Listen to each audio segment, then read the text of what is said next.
Howdy folks, this is Gabriel Sines. I'm putting together this recording after our event just because I wanted to streamline the video that we'd be putting out for posterity. So today's professional development session is on putting together authentic assessments that can also be automatically graded so that you don't have to spend loads and loads of time grading your students' work. There's a lot of different reasons why you would want to use automatic assessments. There's an argument to be made for using automatic assessments as a form of studying or review or even as a form of teaching material. Of course, we want to make sure that our assessments are of a high level of efficacy. We want to make sure that they're good quality things that do test your students' learning. So especially if you're using this automatic assessments for testing your students' learning, you might be concerned about the authenticity or the efficacy of those things. So we're going to look at what can make multiple choice tests and therefore automatic tests or quizzes or activities good, authentic assessments. One of the things that I want to point out is that across the presentation I've got superscripts you might be able to see here, and they denote a link or a piece of research that is available at the end of the presentation, at the end of the PowerPoint that will be available with this video. Okay, so let's get started. Today's topics, we're going to start by looking at testing as learning. This comes from a lot of research in the field of psychology and education that shows that when you test a student, they are actually learning things as well. Next up, we'll look at authentic assessments. You might already be familiar with authentic assessments, things like Bloom's taxonomy and putting together effective test questions, so that's okay. Feel free to skip around in the video to find the things that are most important. There's actually a cool bit of research, a list of good things to do and bad things to do to avoid in making multiple choice questions, and so that's going to be an interesting bit of information you might not be familiar with.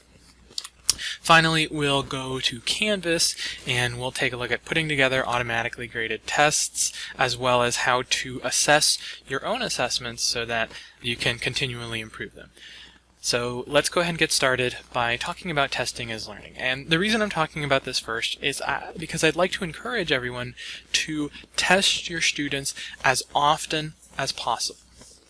Why would you do that? Well, there's lots of different reasons. Of course, by giving your students an opportunity to take a test, they are improving their test-taking skills, but you can also use tests just as a low-stakes version for assessment so students can tell for themselves if they've learned things well, or you can tell if the students are getting the information or mastering the skills you're looking for. One of the reasons low-stakes testing is really valuable is because there's a lot of students who have anxiety associated with testing, and not just necessarily testing, but they may have math anxiety or reading anxiety. Pretty much any skill you can imagine can have a level of anxiety associated to it, and by providing low-stakes testing opportunities where students can see what they know, you really are giving them a chance to do better on the real exam. Graded reading and watching is a good way to help get students more engaged in the material that you are presenting. So a lot of times online educators report that students just don't read the material or they just don't watch the videos before attempting the assignments, which can be frustrating for sure. So you can actually use automatically graded assessments just to help make sure that the students are watching the video so they have something to do while they're looking at the material. Okay, so next let's talk about authentic assessments. There's a lot of things to talk about here, but the quick and dirty of what an authentic assessment is the idea that when you are teaching a student you'll have some learning goals, and however those learning goals need to be expressed should be how the student is taught or practices the information or skills. So let's put it simply. If you want your student to be able to change the oil in a car, then the test should be a test to see if they can change the oil in a car. Now, you could put together a multiple choice questionnaire to see if they know how to change the oil, but it wouldn't be as effective as simply having them do it, right? Because in the real world, you don't do multiple choice questionnaires, you change the oil. So in that way, we can start to think about putting together assessments that authentically measure the skills that we want our students to learn. Now, where this becomes difficult is when we're working with some subjects that seem like they can't really be taken out into the real world, or kind of necessarily have to be brought into the classroom for one reason or another. For example, a lot of physics problems are inherently kind of simplified, and they don't actually exist in the real world. But that's okay, right? We can still come up with problems that mimic the real world skills that we want them to put together. And you don't always have to have an assessment that is exactly the same as the real world skill you're trying to teach. For example, in psychology we have the idea of transfer appropriate processing. Transfer appropriate processing is where you essentially teach to the test. If you want someone to learn a skill so they can answer questions on a test or complete a lab practical, then the best way to get them to learn that information is by doing the stuff that they would need to do. Another concern you might have is, well, it's hard to grade something as real life, as an oil change. So we're going to have to figure out how do we grade the information that we have our students learn and that we have them show us. Now, there's a lot of different ways that you can put together grading schemes that will work for authentic assessments. And in fact, the automatically graded material we're talking about today is totally gradable. That being said, I'd love to encourage you all to take a look, consider learning about ungrading. Ungrading is a cool, not new, but available style format for your class where instead of giving students grades, you just give them feedback. The reason that is valuable is because instead of having your students focus on just a number, they focus on learning whatever material they're supposed to learn. They focus on learning or receiving that feedback. You do still assign students grades, but they are more hidden, or they might be self-assigned grades with the opportunity for you to change the grade based on their work. So for the most part, it can be less work because you don't have to spend so much time grading, and it can be more work because you do spend a lot more time providing feedback, but the students do actually receive that feedback.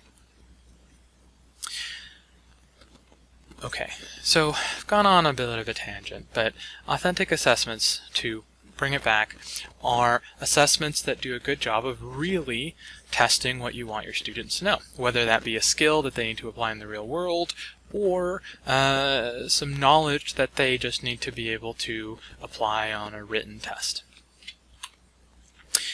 Now, let's take a look at how authenticity or non-authentic questions can hurt a student's ability to perform well, to show what they know. I've put together a less authentic multiple choice question. We're going to take a look at it, and I'll discuss some of the things that the group brought up during our discussion in the live version of this presentation. So, first of all, here's the question: what is cognitive psychology? And our multiple choice answers: the study of behavior and thinking using experiments, an area of psychological investigation incorporating all mental activities associated with thinking, knowing, remembering, and communicating, research on mental processes, both B and C, or all of the above. Let's bring up some things. Well, I'll give you a moment here if you'd like to pause the video and think about, what do you think about this question? What are the good things that it does? What are the not so good things that it does? Well, first of all, you may note that the answer choice B is much longer than the other answer choices, and so that can kind of tip your students off that that's obviously the answer. That kind of thing, not too much of a surprise. One thing that is interesting to think about is that the type of question we're using here does not lend itself to higher order thinking. What is cognitive psychology is that's a vocabulary question, right? Which is a very simple, low-level, introductory level thinking. While that's not necessarily bad, it might not be the type of thinking that you want your students to achieve. So when you have a low-level question like this, really simple rote memorization, the answers might have the same wording that you used in your textbook or in your video, and that can make it really easy for you students to answer this question correctly. This would be a perfect question for a multiple choice auto-graded companion assignment to the text reading or the or watching videos, right? You can make sure that students are learning what they need to learn by giving them a really easy multiple choice assignment that they can complete with open book.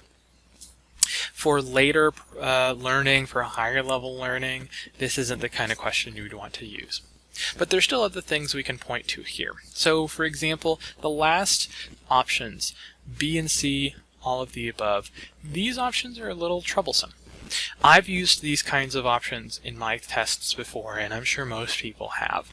It's not necessarily that putting this kind of question together is a problem, but the format is problematic. Let me explain what I mean. Consider how much brain power it takes to answer a question. In this case, the question is really straightforward and simple, so it doesn't take up too much brain power. But if you have ever given a test with questions that have not in the title, right, which is not an example of cognitive psychology, you know that it's easy for students to miss that bit of information. Or in other words, that little bit that they need to work with takes up mental power that doesn't necessarily have anything to do with your students' learning. Question choices, or answer choices like these two down here, B and C, or all of the above, require that your student hold multiple pieces of information in their mind, which is a different altogether mental task than actually proving that they know the information. Why is this problematic? Well, some people say that having tricky questions like that is good because it weeds out what students have learned things to the extent that they don't even have to think about it. But let's consider what sort of students might be affected by answer choices that are arbitrarily more difficult, like this. Students from diverse populations, students who aren't as familiar with taking multiple choice tests, like first-generation students or English second language students.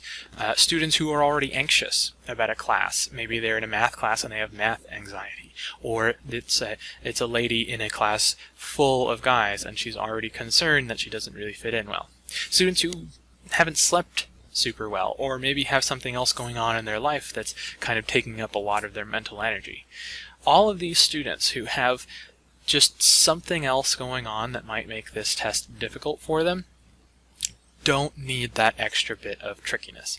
And in fact, it is those sorts of tricks disproportionately hurt those diverse students over the other students that you have without actually telling you whether the student knows the information or not. Now, I can almost hear what you're saying. I still want to use this kind of thing, but I don't want to have this problem that we just talked about. Well, one choice you can make is that you can still put questions like this together, but instead change the format just a little bit. A quick tweak that can really make it a lot more accessible for students. Which is, instead of having this be a normal multiple choice question, and some of the choices are mechanical in nature, B and C, you can change it to a multiple answer question. So students just check the box for every answer that is true. In this case, they could check the box for B and C and get rid of those last options. That way, the student only needs to work with one answer choice at a time in their mind, and they can better show what they know. There are other benefits to that. For example, You might be surprised to hear you don't need to have more than 3 answer choices in a multiple choice question for it to be a meaningful question. What does meaningful mean? It separates the students that know the information from those who don't. The trick is that with 3 answer choices, or with any amount of answer choices, they need to be good choices. So to summarize, it's good to have choices that are similar in length. It's good to have avoid choices that are mechanical, such as the B and the C or all of the above choices. You can instead use multiple answer choices, where they just tick each answer off if it's true or false. That also lets your students use the process of elimination tactic, which can be super, super helpful in multiple choice tests. From what we've talked about, you might intuit that it's also good to avoid unnecessarily difficult vocabulary. If you have complicated words in there that are part of what your student needs to learn, that's fine. But as much as possible, you should use simple, everyday vocabulary in the questions so that your students don't have to work that extra little bit to understand what they're reading or answering. We'll see a lot of these things again momentarily, but before we get there, let's take a look at a slightly better question. You are observing how students mentally perceive the difficulty of a task. This is an example of experimental psychology, evolutionary psychology, biological psychology, or cognitive psychology. So, what does this thing do? What things does this do well? Again, I'll pause here for a second to give you a chance to think about it on your own. Okay. Let's start with the question. You'll notice that it uses an example. Examples are a great way to put together questions that require a higher level thinking than just straight vocabulary. There's a lot of different reasons for this, but obviously the student needs to understand the information so that they can understand any example. Another reason this is helpful is because it avoids using the exact same wording that was in your original text or video. See, the same words make your student want to just recognize things, a really low level of learning. Recognizing is good if that's what you're looking for, but if you don't want your student to just, recognize something like a dog might recognize something, you want your student to learn at the understanding level, then using examples is going to work out really well. One thing this question does is it puts the example in the question instead of in the answers. That's great, because you want to have a lot of information in the question and few bits of information in the answers. That's because the answers are what your students are going to have to focus on.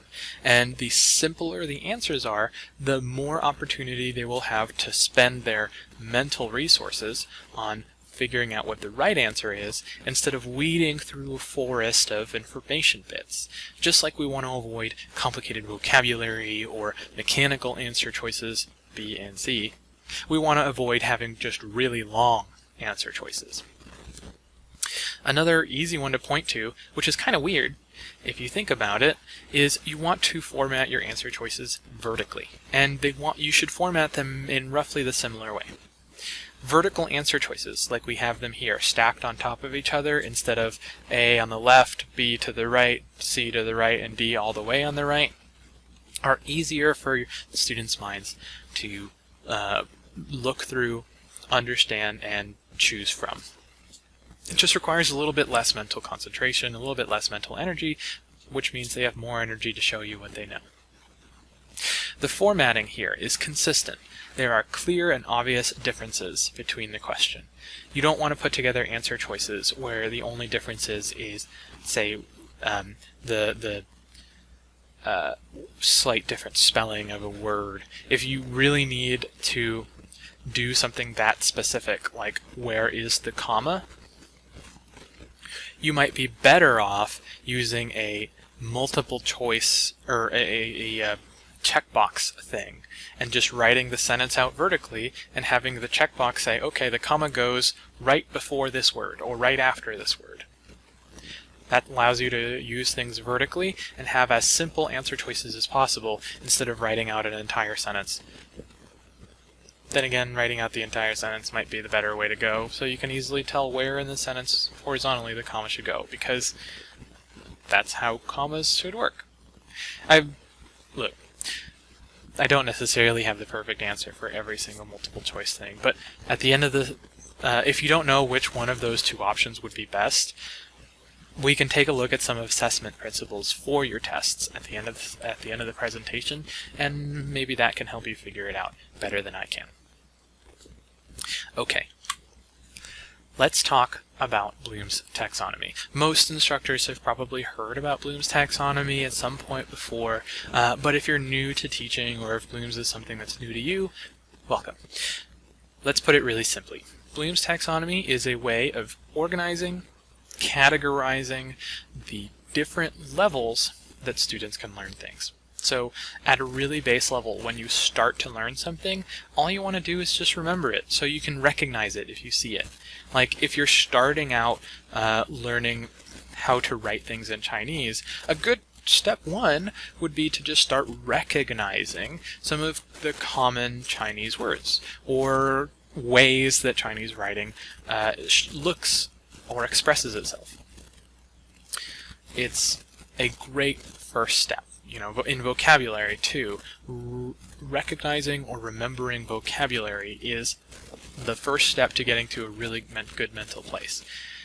There are lots of tools online and infographics talking about Bloom's taxonomy, so to go through from the bottom to the top, I'll just name them off and explain them in a brief way, but you can find more information for that online. Here's a good infographic for taking a look at each one of the levels. Remembering involves recalling information. Understanding, next level up, involves constructing meaning by interpreting, summarizing information. I don't know what that means. Probably the best way to say that one is that you want your students to understand information. Now, already between remembering and understanding, we can start to imagine what sorts of questions would be related to one or the other. If you just want your students to remember something, a basic vocabulary test is enough. But if you want your students to understand something, maybe they need to use example-based questions. Applying, so making sure that the students can implement what's been learnt. Example questions or real-world scenario kinds of questions might be useful here. Analyzing, so being able to break information down into those component parts and figure out how they relate to each other, that's an interesting level of learning because you can probably still test that with multiple choice questions depending on what you're working with.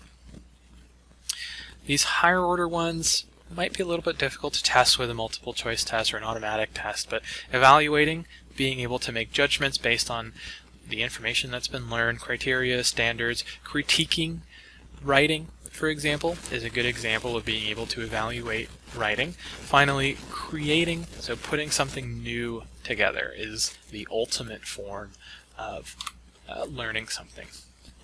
I mentioned before that most of these levels can be done through automatic tests. In general, you might assume only the most basic vocabulary kind of test, the remember level, could be tested automatically, but I can make an argument that all the way up to analyzing could be tested through automatic quizzes.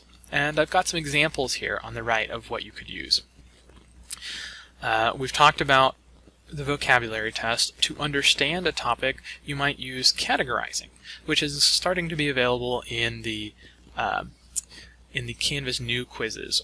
Matching questions are also great for understanding because you want to make sure that students understand how things relate to each other. So you could provide a bunch of examples and have them be matched in the automatic quiz. Applied questions with examples or real-world issues would be great for applied levels of learning. And up here at Analyze, that's where things start to get a little dicey. Maybe putting together a question that requires students tick off all the things that are necessary to answer something. Say, for example, you're putting together a question on what do you need to get started doing research? And you might say, okay, well, we need a hypothesis, we need an ethics approved guideline, we need a clearly defined population that we're working with, but we probably don't necessarily need to have a clipboard. Or say, you might not necessarily need to have results yet to start that experiment. So a question where you need to identify what information is relevant or irrelevant would be a good way to automatically grade or automatically test someone's knowledge of something that's pretty high up there.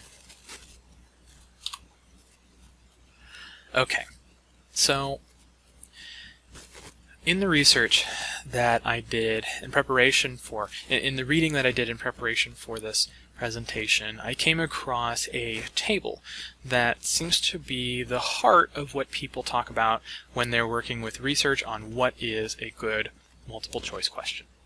So I've summarized the findings from that table here. We'll take a look at all those little bits in a moment, but you'll see that these two main ideas pop up again and again and again. First, you want to make sure that your questions, learning level, and learning goals are aligned. So the questions are the multiple choice questions you put together. The learning level can be thought of as the Bloom's taxonomy stuff that we just talked about. And the learning goals are what you want your students to actually know. We've already kind of talked about aligning learning goals, the learning level, and the questions. So what's the next one? Making sure that you test learning and avoid just arbitrarily making your multiple choice questions difficult. We've talked about that in a lot of different ways, and we've already talked about making sure you consider the cognitive load that a question provides or requires of your student. So let's take a look at all the do's and don'ts, or the recommended pointers for writing good multiple choice questions. First, you want to make sure you align your goals and content. So when you're putting together a multiple choice test, it's good to make a list of the things you want your students to know. Set that up with how much do you want the students to know it, or to what Bloom's level do you want the students to know it, and then put together questions, at least one or more for each one of those ideas. You'll want to avoid testing trivial content. Now, what does this mean? A lot of instructors, especially when you're just starting out, have a huge list of things that the students need to learn, but they don't spend that much time on most of them. In fact, if you really try hard, you can probably come up with a set of really important pieces of information, and you'll find that there's a lot of stuff that is interesting, exciting, could be meaningful, but not 100% necessary for the learning goals you have in a class. And so avoiding testing stuff that students might know is a good way to make sure you put together a good multiple choice test. If you want to differentiate the students who learned all the stuff that they need to learn versus the students who just learned most of it, it's better to test at higher levels of learning than it is to test the broad range of what they could have picked up. It's a good idea to use novel material, so avoid using the same words that you used in the textbook or in the videos. Make sure to keep questions independent of each other. That doesn't necessarily mean you can't put together a series of questions that are all connected, but you want to make sure that if a student gets question 1A wrong, they can still get question 1B right. Maybe the numbers will be different and you'll have to work it out yourself, but you shouldn't penalize a student because they made a mistake in an earlier question. That's what that means. You definitely want to avoid over-specific or over-general wording, not just words that are too difficult, not common in vocabulary, but you want to make sure that the questions are easy to understand so they can spend that mental effort, spend that cognitive load on showing you what they know. Okay, next. Formatting and style questions. So you're encouraged to use completion questions, best answer, or multiple choice questions. True or false questions work just fine, even though they don't include the 3 answer choice minimum that we talked about before. True or false questions can be still great assessments of a student's learning, especially if you choose to use many true or false questions, or use true or false questions as an early or low level of assessment. Matching, of course, can be really great, especially for higher level learning, and context-dependent formats. That's the kind of thing where you might put together a video or a picture or a paragraph and then have a couple or multiple questions based off of that same piece of information. You want to make sure to format your your answer choices vertically. Make sure that your writing is done well. You've edited it, checked for good grammar and capitalization. Although those things shouldn't really matter, they do matter. They do matter in that poor grammar or typos can detract from your students' attention, right? You can imagine that if you got let's say you were filling out a tax form and you noticed a typo on the tax form, that could be pretty distracting and could make you make a mistake. Minimizing the amount of reading in each item is good. So if you want to if there's something where you do need to prevent a lot of reading, making sure that that's a context-dependent format. Making sure to put as much of the writing in the question and as little of the writing in the answer choices is good. Okay, writing the stem. The stem just means the question in the multiple choice question. Ensure the directions are very clear. I'm sure we've all seen and been in situations where a simple mistake, misreading the question, causes a student to lose points. Make sure to include the central idea in the stem instead of the choices. So when you're writing, say for example, a question that has you're just trying to see which definition is accurate. You don't want to put the majority of the definition in the answer choices. You'd prefer to put the majority of the definition in the question itself. So if that's confusing to you, it's probably not too much of a problem. If you have questions or comments, concerns, if you'd like to see an example of that, I can go get one for you. Just let me know. Avoid window dressing, so just keep your questions as short and effective as possible, and make sure to avoid the question positively. So avoid questions that include a not or an except. And if you do need to use a question like that, you can try to put it together using the multiple answer choice format, or just really make sure that students can focus on that not or the except. Bolding and underlining it seems like it's unnecessary, but it can really make a difference for students. Okay, last one of these big walls of text slides. In your answer choices, it's good enough to include just 3 answer choices, as we mentioned. One thing that is problematic is you don't want to have answer choices that really overlap a lot. So they should be clearly distinct from each other. You can use questions that have a best answer, but even those should be clearly distinct in the answers. And you should be able to really clearly explain what the differences are between those two, right? So it's okay to have difficult answer choices, but you want to avoid unnecessarily tricky ones. It's always a good idea to vary the location of your right answer, so don't put every answer be as correct as B, or don't have every answer be A. Place the choices in logical and numerical order. So, if you can, putting them in numerical order or in some sort of meaningful logical order just makes things a lot easier. Keep the length of the choices about equal. I don't need to read through all of these. I've bolded 2 ones down here. Use typical errors that your students write as distractors. So if you know what sort of mistakes your students make, if you know that on test 1 a lot of students made a certain mistake, it's not a bad idea to have that appear again in test 2, so you make sure that people are learning things. Same thing in your class discussion. If someone said something that was mistaken, by including that there, you're making sure that the students learned that was a mistake, and they didn't just hear it and remember it and think, oh, okay, that's the thing, that was the thing now, just because it's what I recall. Finally, using humor in your tests or in your questions is a great idea to check your students' learning.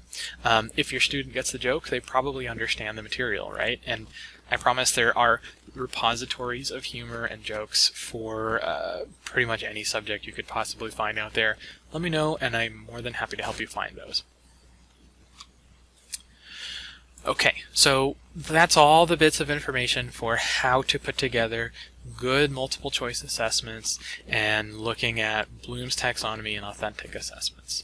The next section will take a look at putting together those automatic gradable Canvas assessments, quizzes, activities, whatever you want to call them, as well as checking whether or not they were well done and figuring out ways to improve next time around.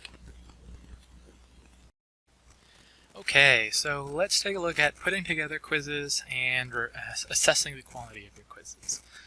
To get to your quizzes in Canvas, you get to any class that you're working with and click on quizzes on the left side.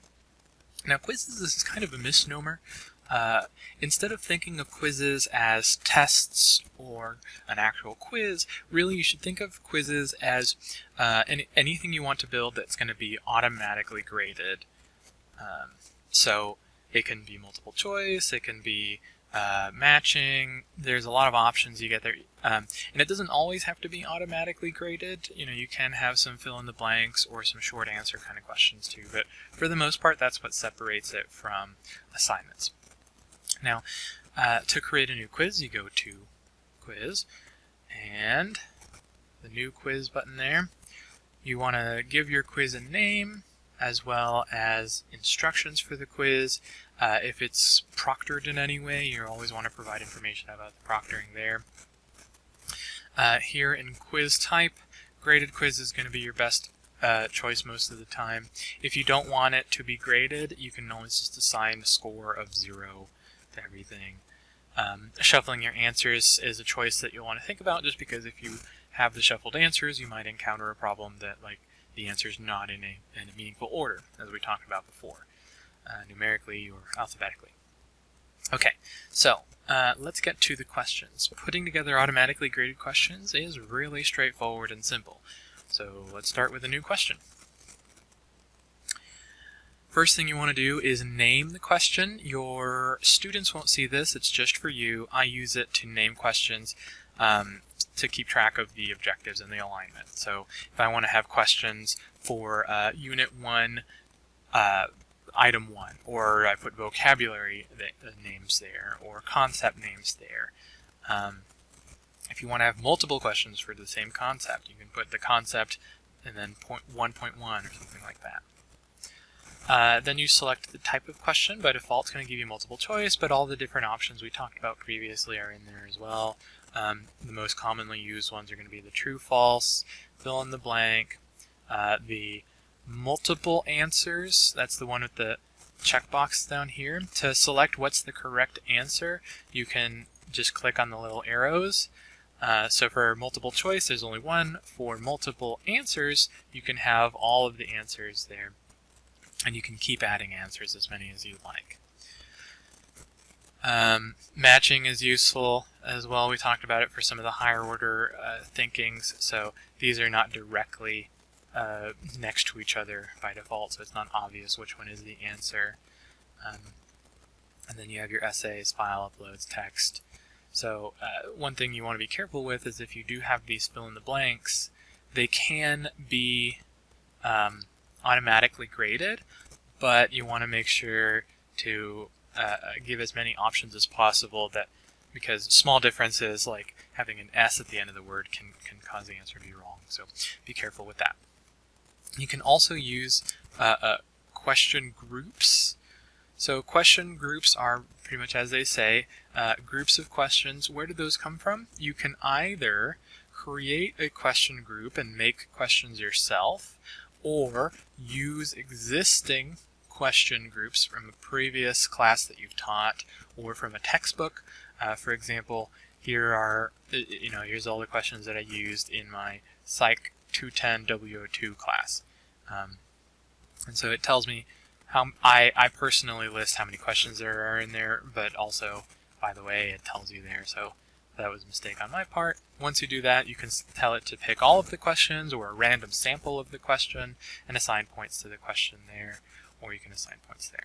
You can assign partial points. So if you're working with a small amount of points, you can do half credits or 0.1 points. I do that because I only have 100 points in my class, just to make it easier on my students to count things up.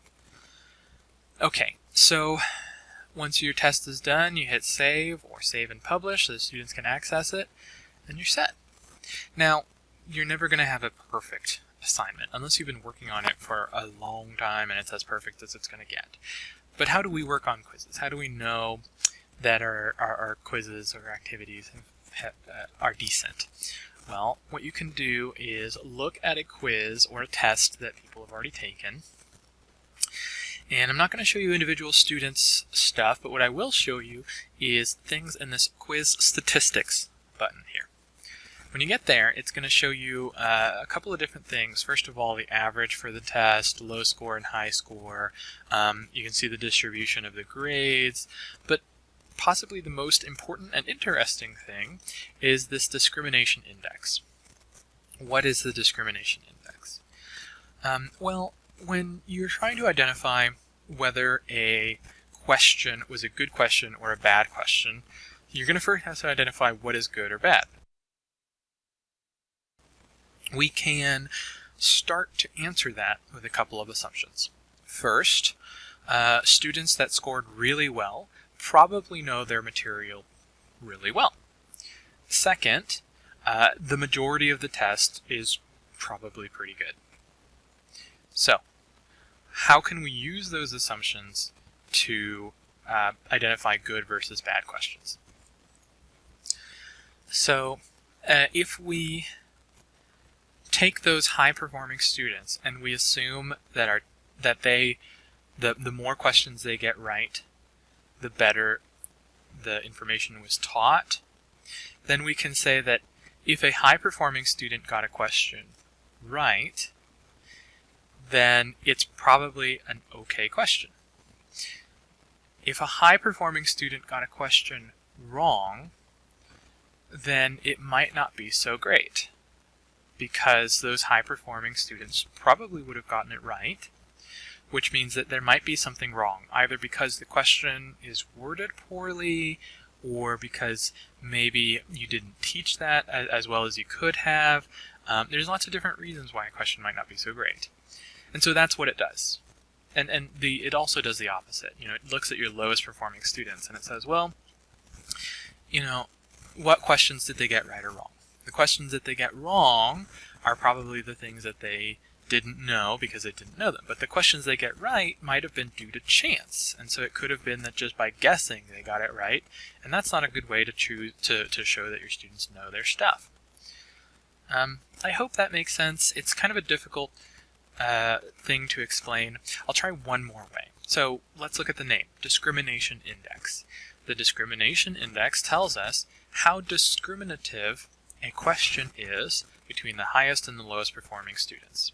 So the higher the number tells us that the better performing students got this question right and the lower performing students got this question wrong. So a discrimination index of plus 0.41 is pretty good. It's got a range of -1 to +1, well, like a correlation, if you're familiar with that.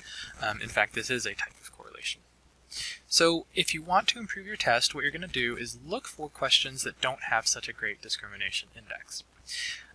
Discrimination indexes of 0 are probably going to be questions that everyone got right or everyone got wrong.